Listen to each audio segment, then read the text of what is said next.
নমস্কাৰ বন্ধুসকল, মই আপোনালোক সকলোকে মোৰ চেনেললৈ স্বাগতম জনাইছোঁ। বন্ধুসকল, মোৰ নাম গোবিন্দ ৰাজখোৱা, মই এষ্ট্ৰ বাস্তু এক্সপাৰ্ট নিউমেৰলজিষ্ট।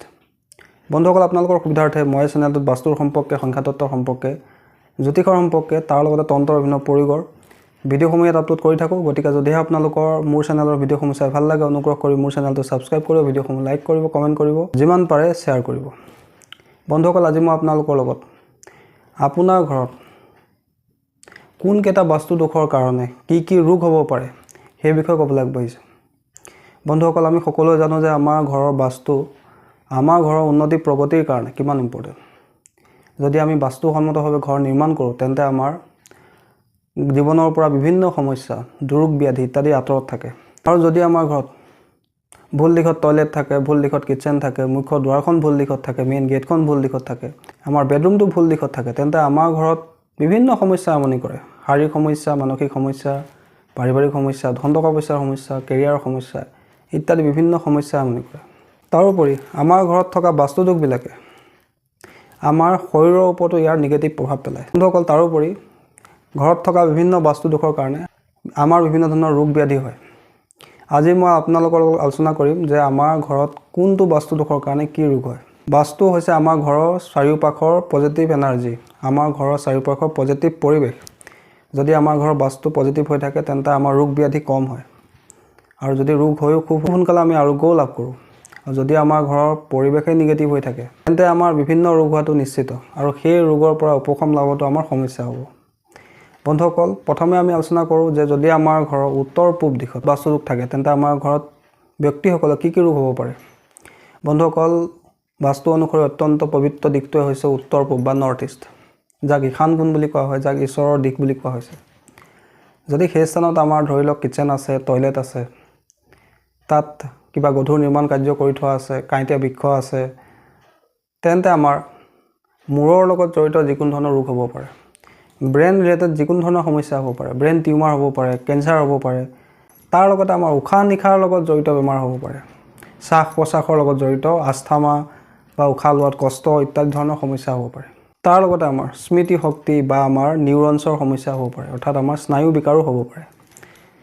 বন্ধুসকল, যদি আপোনাৰ ঘৰৰ পূব দিশত বাস্তুদোষ থাকে, তেন্তে আপোনালোকৰ হাড়ৰ সমস্যা হ'ব খুব।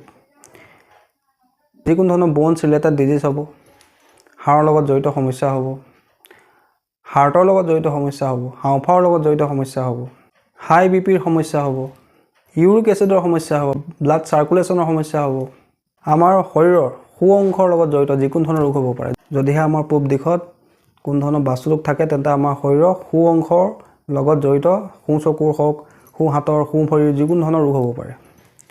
বন্ধুসকল, যদি আমাৰ ঘৰত দক্ষিণ পূব দিশত বাস্তুদোষ থাকে, তেন্তে আমাৰ তেজৰ লগত জড়িত যিকোনো ৰোগ হ'ব পাৰে, স্কিন ৰিলেটেড ডিজিজ হ'ব পাৰে, চৰ্ম ৰোগ হ'ব পাৰে, আমাৰ কিডনীৰ লগত জড়িত সমস্যা হ'ব পাৰে, প্ৰাইভেট পাৰ্টছৰ লগত জড়িত যিকোনো ধৰণৰ সমস্যা হ'ব পাৰে, ছেক্সুৱেল ডিছঅৰ্ডাৰ হ'ব পাৰে, স্পাৰ্মৰ লগত জড়িত যিকোনো ধৰণৰ সমস্যা হ'ব পাৰে, মহিলাসকলৰ মাহেকীয়াৰ সময়ত সমস্যা হ'ব পাৰে, তেজৰ লগত জড়িত সমস্যা হ'ব পাৰে, ডাইজেশ্যনৰ সমস্যা হ'ব পাৰে, লিভাৰৰ লগত জড়িত সমস্যা হ'ব পাৰে, হজম শক্তি আমাৰ কমি যাব পাৰে।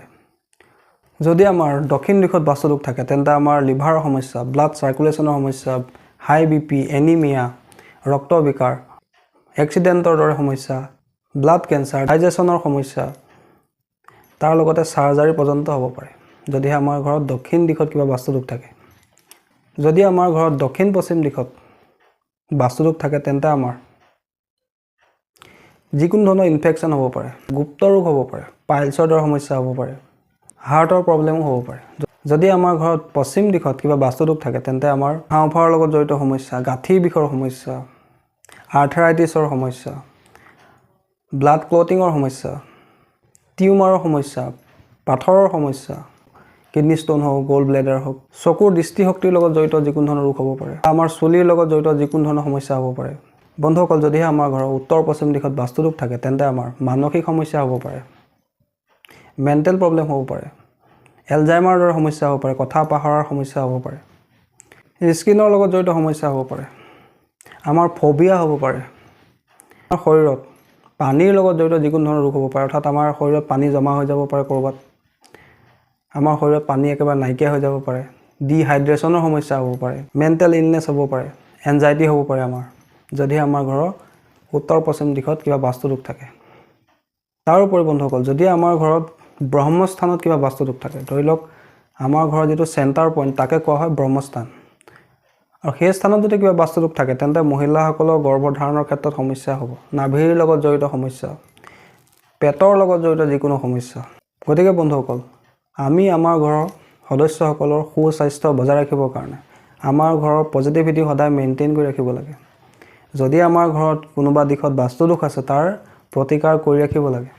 আমাৰ ঘৰৰ পৰিৱেশটো যিমান পাৰোঁ পজিটিভ কৰি ৰাখিবলৈ যত্ন কৰিব লাগে, যাতে ৰোগ ব্যাধিবিলাক আমাৰ জীৱনৰ পৰা আঁতৰি থাকে।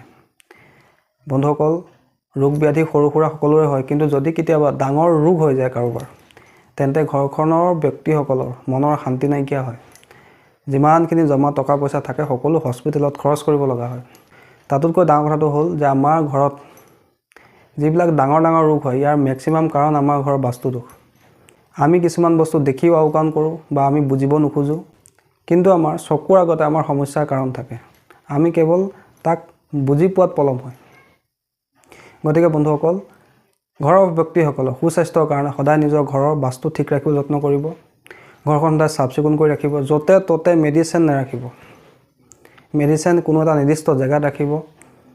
মেডিচিন ৰখাৰ এটা নিৰ্দিষ্ট দিশ আছে যাক কোৱা হয় নৰ্থ অফ নৰ্থ ইষ্ট, যাক NNE বুলি কোৱা হয়, অৰ্থাৎ উত্তৰ আৰু উত্তৰ পূবৰ মাজত এটা দিশ পোৱা যায় যাক কোৱা হয় নৰ্থ অফ নৰ্থ ইষ্ট। তাতে আপোনালোকে মেডিচিন ৰাখিব লাগে। কেতিয়াও নিজৰ বিচনাৰ আশে পাশে, বেডৰুমত, ড্ৰয়িং ৰুমত, কিটচেনত কেতিয়াও মেডিচিন নাৰাখিব। এনে কৰিলেও কিন্তু ঘৰৰ পৰা কেতিয়াও বেমাৰ নুগুচে। আৰু বন্ধুসকল, পুৰণা যিখিনি মেডিচিন আপোনালোকে ব্যৱহাৰ নকৰে অনুগ্ৰহ কৰি এইখিনি ঘৰৰ পৰা বাহিৰত ৰাখিব। সেইবিলাক ঘৰত আপুনি জমা কৰি নাৰাখিব। এইবিলাকৰ কাৰণেও আপোনালোকৰ ঘৰৰ পৰা কিন্তু ৰোগ ব্যাধি নুগুচে। গতিকে বন্ধুসকল, আপোনালোকে নিজৰ ঘৰখনৰ ব্যক্তিসকলৰ সুস্বাস্থ্যৰ কাৰণে সদায় ঘৰৰ বাস্তু পজিটিভ কৰি ৰাখিব, বাস্তুদোষ থাকিলে তাৰ ৰিমেডিজ কৰি ৰাখিব, ঘৰখন সদায় চাফ চিকুণ কৰি ৰাখিব, ঘৰৰ পজিটিভিটি মেইনটেইন কৰি ৰাখিব। এনে কৰিলে আপোনাৰ ঘৰৰ ব্যক্তিসকল বিভিন্ন মাৰাত্মক ৰোগৰ পৰা বহু পৰিমাণে সুৰক্ষিত হৈ থাকিব। বন্ধুসকল, আশা কৰিছোঁ আজি আপোনালোকে গম পালে যে আমাৰ ঘৰত কোন দিশত বাস্তুদোষ থাকিলে কি ৰোগ হ'ব পাৰে। বন্ধুসকল, আশা কৰিছোঁ আজি আপোনালোকৰ এই ভিডিঅ'টো চাই ভাল লাগিলে। যদি ভাল লাগিলে অনুগ্ৰহ কৰি ভিডিঅ'টো লাইক কৰি দিব, কমেণ্ট কৰিব আৰু মোৰ চেনেলটো ছাবস্ক্ৰাইব কৰিব। ধন্যবাদ।